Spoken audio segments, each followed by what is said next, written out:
What up, guys? Welcome back. So today I have a short little video showing you how to do a oil reset on this 2013 Lincoln MKZ hybrid. So what you want to do is you want to go right here to your steering wheel. On this pad right here, you want to go back so you can go back to the settings over there.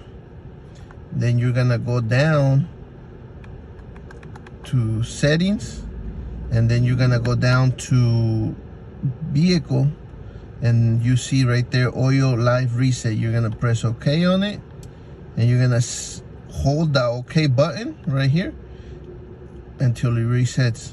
Resetting, reset complete. Then you go back, and yeah, that's it. Your live reset will be set to 100%. That's how you do it, nice and easy.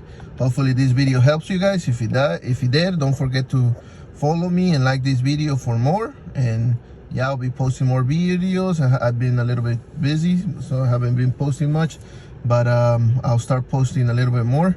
So yeah, we'll catch you guys in the next one.